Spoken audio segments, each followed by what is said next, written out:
Hello dear students, आज के हमारे इस क्लास में हम लोग देखने वाले हैं बच्चों असाइनमेंट चौथा छत्तीसगढ़ माध्यमिक शिक्षा मंडल रायपुर के द्वारा, जो कि आप लोगों के लिए न्यू असाइनमेंट आ गया है। असाइनमेंट नंबर 4, कक्षा है 10वीं, विषय है सामाजिक ज्ञान, शैक्षणिक सत्र है 2021-22, माह नवंबर है, जिस पर आप लोगों को असाइनमेंट में सामाजिक ज्ञान से रिलेटेड क्वेश्चन जो कि बहुत ही इंपॉर्टेंट होते हैं, हिटलर की विदेश नीति, बहुत सारे ऐसे क्वेश्चन हैं जो कि आप लोगों के लिए बहुत ही उपयोगी है। जैसा कि आप लोग यहाँ पर देख ही रहे हैं कि कैसे कैसे क्वेश्चन आप लोगों को असाइनमेंट में दिए जाते हैं, और हर बारी ऐसे ही असाइनमेंट आप लोगों को मिलते जाते हैं। तो इसका आंसर प्राप्त करने के लिए आप हमारे इस YouTube channel learning science and in Hindi को सब्सक्राइब करके रखें। अगर आप हमारे इस यूट्यूब चैनल में नए हैं तो सब्सक्राइब करना बिल्कुल भी ना भूलें। ऑनली का असाइनमेंट प्राप्त करने हेतु हमारे इस यूट्यूब चैनल को फास्ट से फास्ट सब्सक्राइब करें। इसका आंसर प्राप्त करने के लिए चलिए वीडियो के से आगे बढ़ते हैं।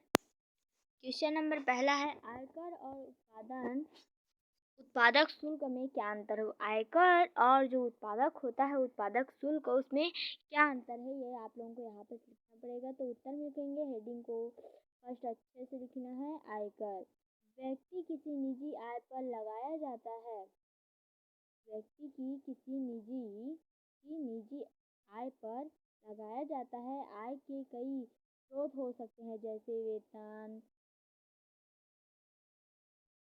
पेंशन। इसके अलावा कोई व्यक्ति बैंक में रखी जमा राशि पर भी ब्याज अर्जित कर सकता है। अपनी किसी संपत्ति को किराए पर देकर भी वह आय प्राप्त कर सकता है। इन सभी आय पर व्यक्ति की आयकर देना होता है। आयकर यह एक निश्चित आय से अधिक आय की राशि पर देना होता है। आयकर कुल आय का एक निश्चित प्रतिशत होता है। जिनकी आय जितनी अधिक होती है उतना ही अधिक आयकर का भुगतान करना होता है। उसी प्रकार होता है उत्पादन शुल्क।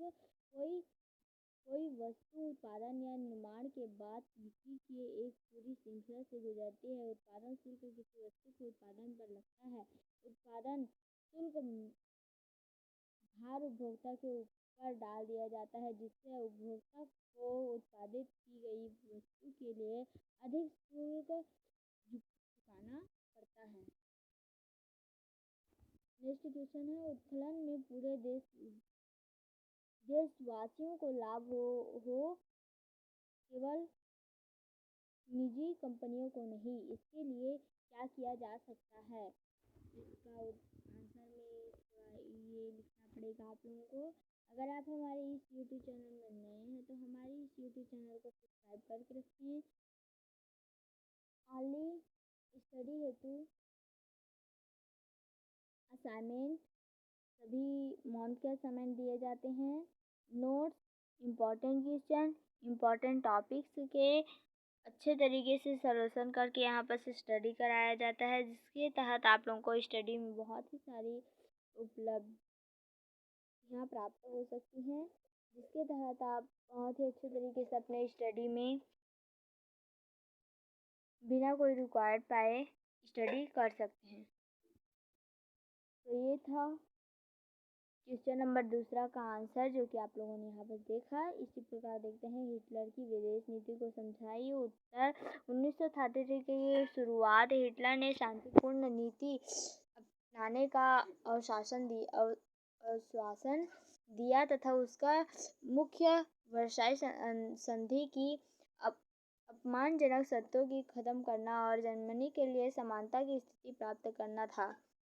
वह चाहता था कि किसी भी तरीके से जर्मनी 1919 में खोए क्षेत्रों को वापस मिला ले। 1933 में हिटलर की जर्मनी ने पुनः असस्त्रीकरण की नीति अपनाई और धीरे धीरे जहाज़ों, टैंकों व पनडुब्बी से लैस अशक्त सेना का निर्माण किया।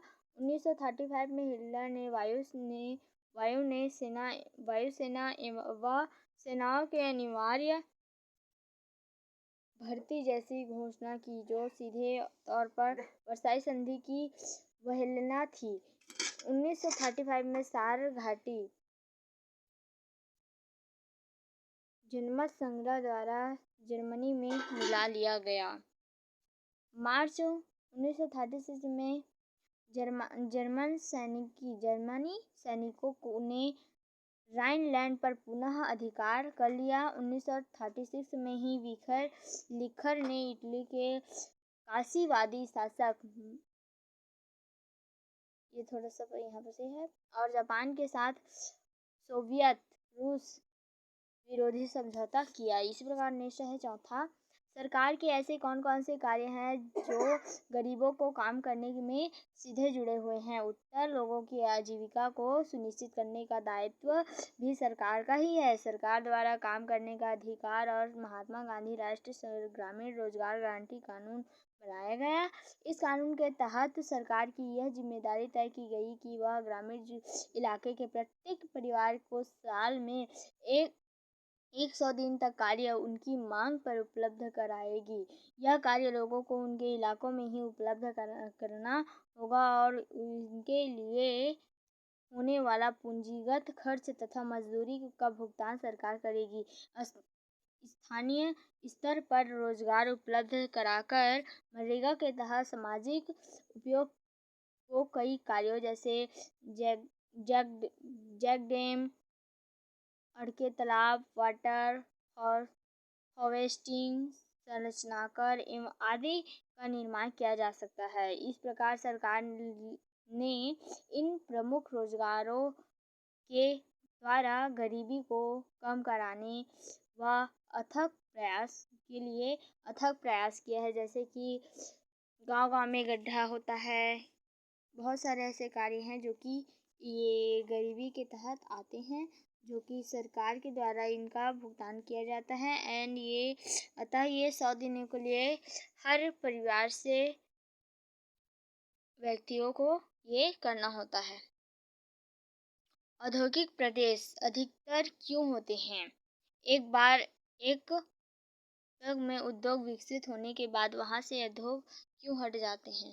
तो इसका कुछ ये देखिए कारण हम लोगों को लिखना पड़ता है।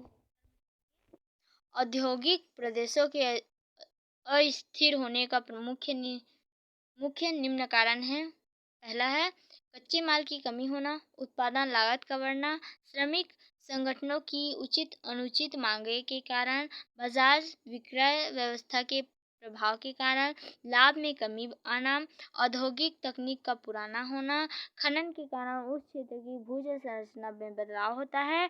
इसीलिए खनन केवल वहाँ की भूमि और वन को प्रभावित करता है बल्कि नदियों को भी प्रभावित करता है। खनन में खनिज निकालने के बाद चले हुए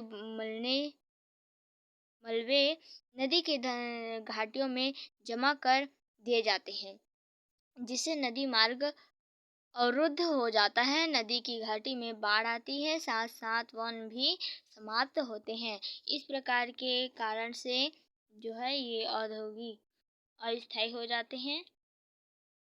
तो ये था हमारे सामाजिक विज्ञान का सबसे बेस्ट उत्तर। अगर आप इस यूट्यूब चैनल में नए हैं तो सब्सक्राइब करके रखें, ये सबसे बेस्ट इंफॉर्मेशन है। एंड सभी क्लास का असाइनमेंट आप लोगों को जल्द से जल्द उपलब्ध कराया जाएगा। आप लोग बस कमेंट करते जाएं, जिससे कि मैं आप लोगों को सभी का असाइनमेंट जल्दी से जल्दी मैं आप लोगों को दे सकूँ। हर क्लास का कमेंट करें एंड जिस भी सब्जेक्ट का आप लोगों को चाहिए हो उसका फास्ट कमेंट करें, फास्ट से fast. Thanks watching this video.